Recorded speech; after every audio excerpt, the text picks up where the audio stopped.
why do you argue that state guaranteed employment is more effective than universal income programs in fighting poverty and in reviving the economy? The reason why employment is better than just income support is because people want employment. When you look at survey after survey after survey, when you ask them what would you like, income or job, they overwhelmingly prefer employment.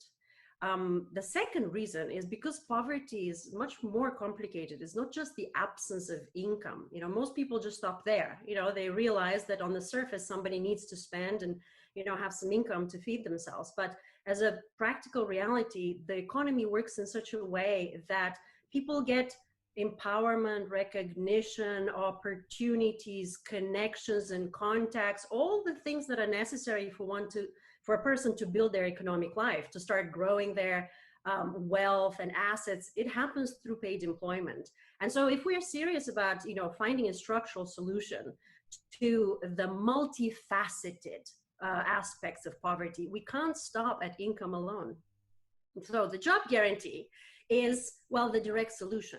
If the market does not provide enough jobs, enough employment opportunities, then the public sector can. And at the same time, we do know that there are social needs that are unmet. So we can put 2 and 2 together. We can match these 2 problems, you know, put the unemployed to some employment for the public good, but also that is a policy of a, you know, macro policy, macro stabilization policy. You have a job-led solution. You know, today what we do is we do stimulus, we do incentives, we do many, many programs, all in the name of job creation. But we're missing the most obvious, most straightforward solution, just providing directly the employment opportunities. What kind of job exactly will the state guarantee? In my proposal, these will be public service jobs. I think the first thing is we got to recognize that the public sector is responsible for unemployment and for poverty. Whether we see that or not, it is still the public sector that deals with the fallout of unemployment. The state that provides the income support, that deals with poverty alleviation, but also with the destitution in our communities, right, that unemployment brings about. So the public sector is responsible. The public sector already spends the money. And if we are to employ public funds to employ the unemployed, then the obvious type of employment would be in the public service, doing the sorts of things that are under-provisioned by private market forces. Environmental work is the most obvious and kind of urgent employment area that doesn't have an obvious commercial return, doesn't have obvious profitability from employment, and yet it has to be done. It's very important. So putting the unemployed to do environmental remediation, dealing with climate challenges, I think is the way to go. Here, social movements also propose the construction of homes, big plans of housing plans, and that crosses us with a problem, which is if these employment plans absorb some workers who previously had traditional private jobs and with contract wages, would it not imply lower wages in the formal sector, a plan like this? Not necessarily. Of course, it depends on what the public sector pays. But let's just back up a step and try to distinguish between 2 goals. You know, housing is an important goal. It's an important social goal. And if it is the social objective to eradicate homelessness, then we need to do what is necessary to build the homes. So that does mean public investment.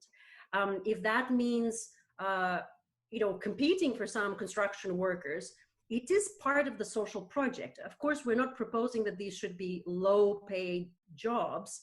And at least in the developed world, these are prevailing wages, they are skilled wages.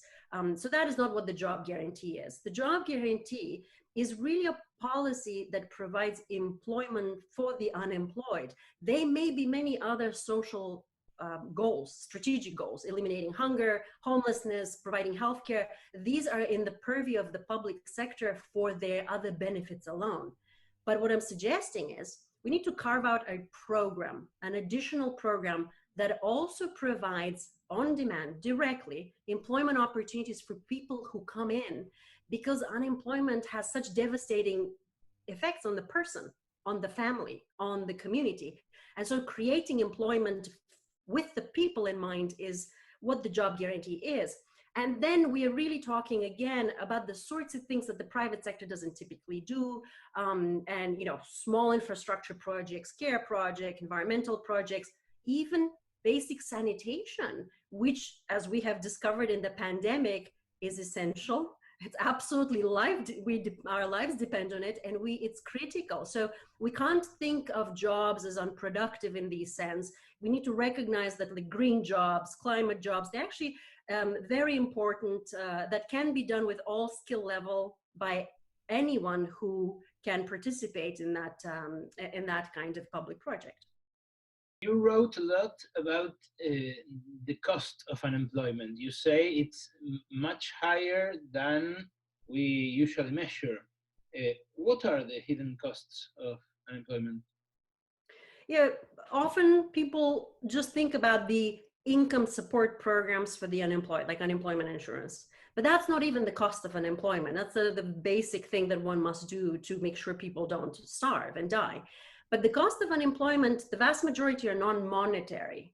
When somebody experiences unemployment, they are sicker, weaker, they die younger, and they experience physical and psychological mental health problems. They use more medication, they go more frequently to the doctor. These are costs that our society is already paying for, and they're baked in, if you will.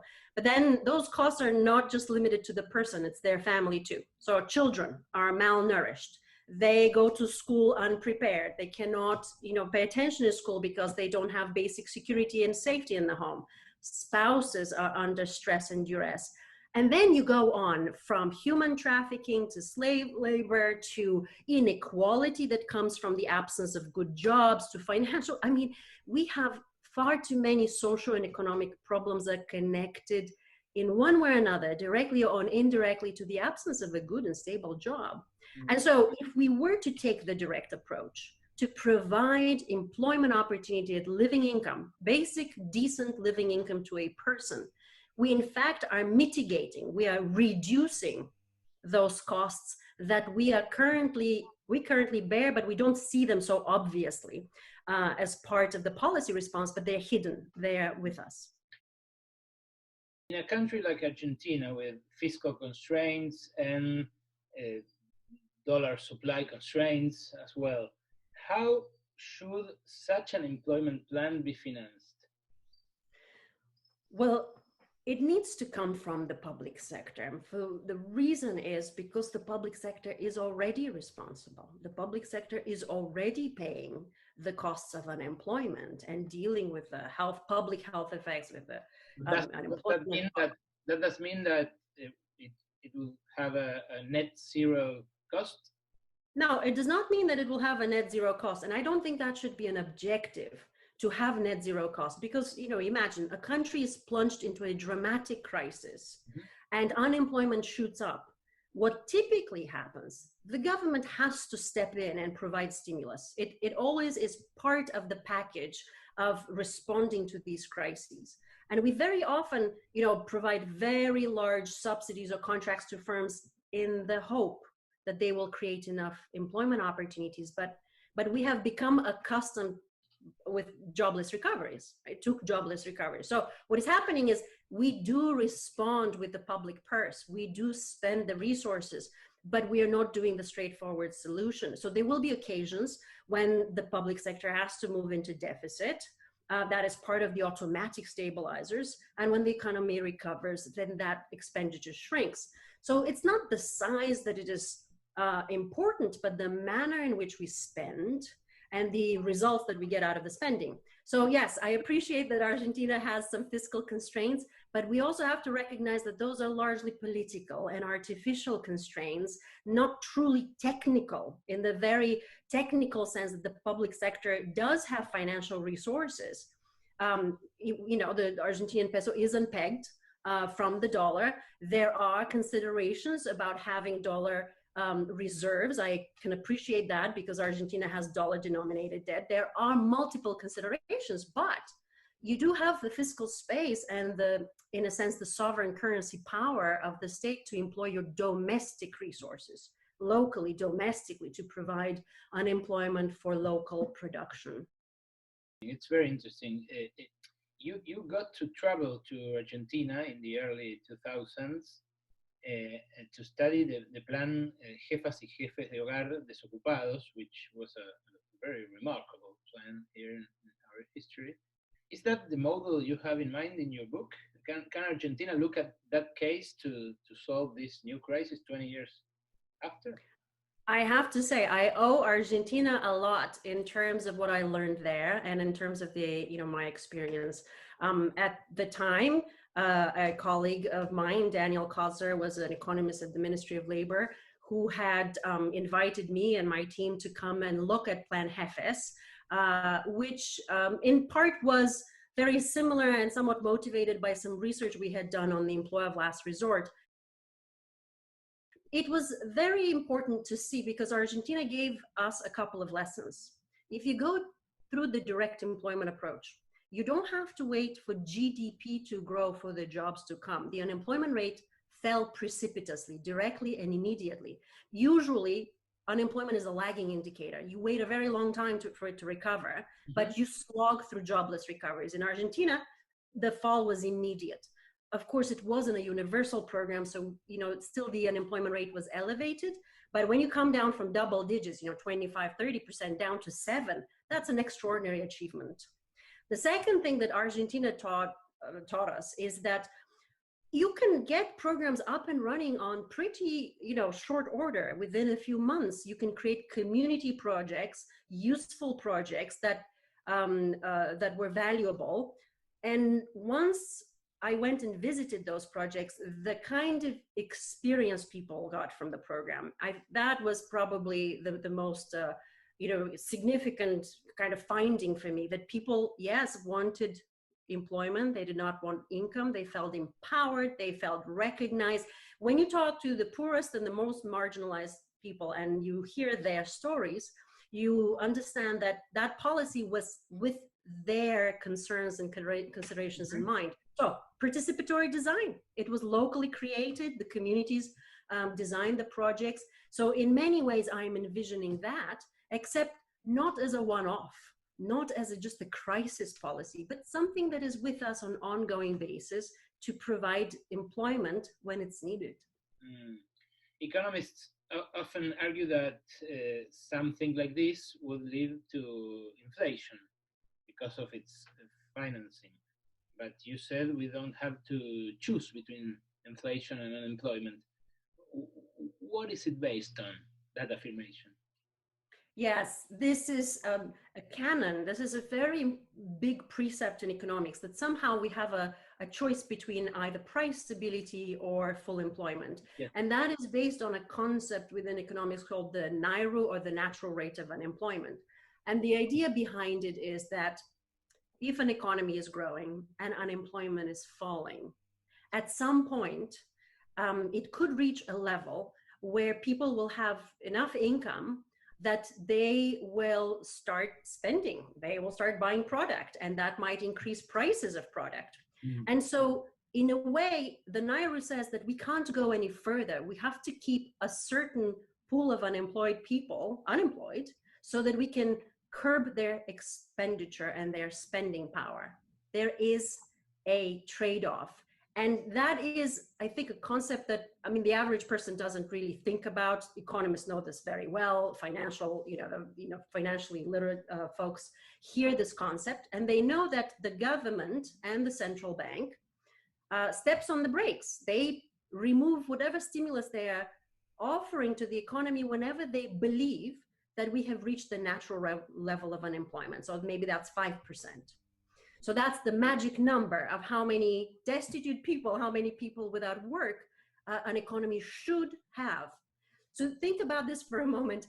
We don't talk about a natural rate of homelessness. Yes. Right? We don't talk about natural rate of hunger. We don't say 5% of children should be hungry or should go to school. Yes. But somehow for unemployment, that is the narrative that economists tell. And they believe that we have to sacrifice jobs to tame prices. That, I think, is a bankrupt economic model, not just from a moral point of view, but from an economic point of view. We have an option.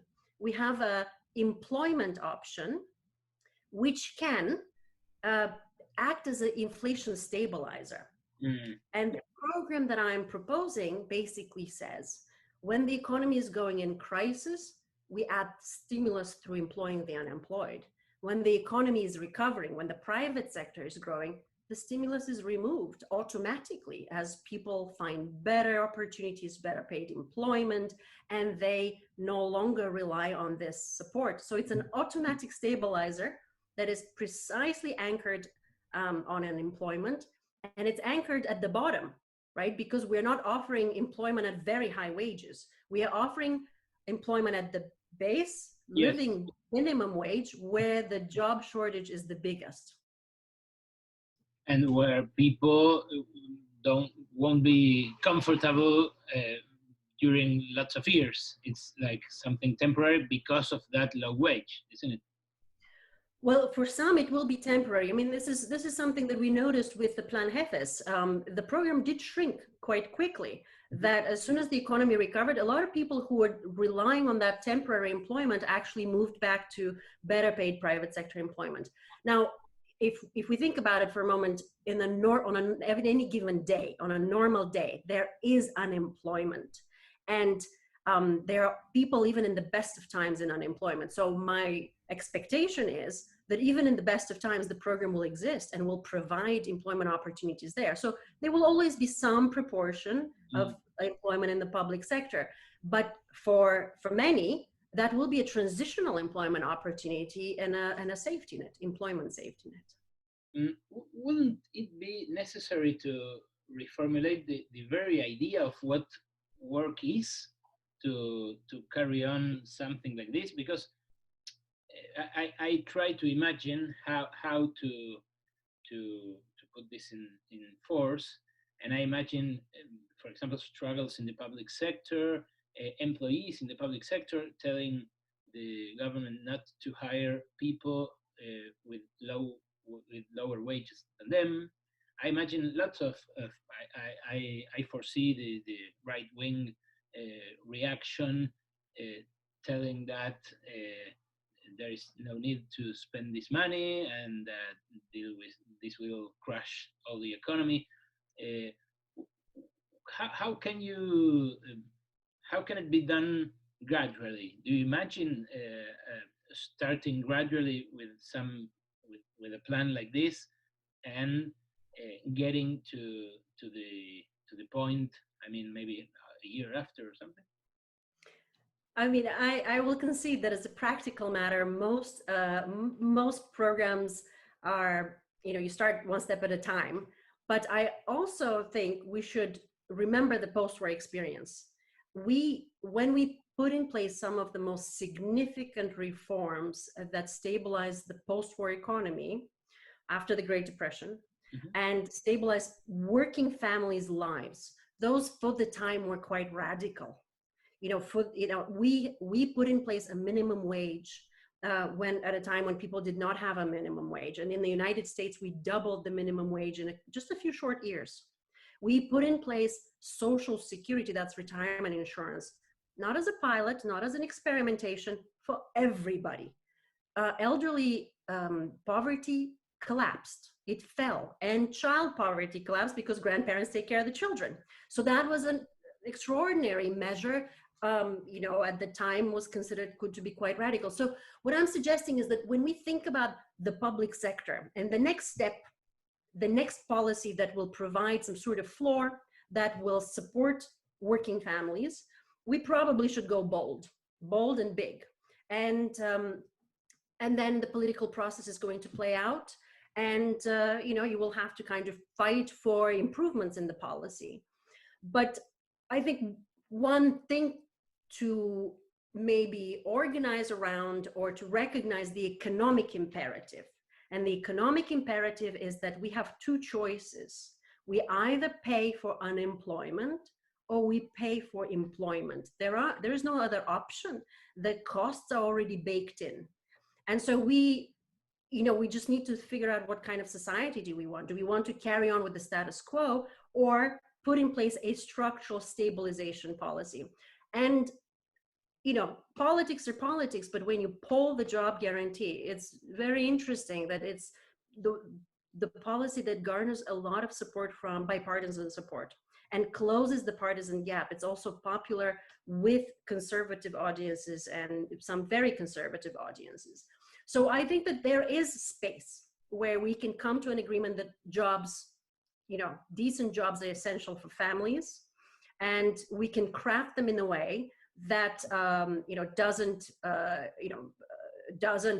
destroy the existing public sector or undermine the existing welfare support, while supporting the private sector, because this is an employment support. We've modeled it, we've seen it in reality and in practice. Firms do better when an economy operates at close to full employment. Very interesting. Thank you very much, Pavlina, for your time and for your ideas. I think this will have a huge impact in Argentina. Thank you. Thank you, Alejandro. It was great talking to you.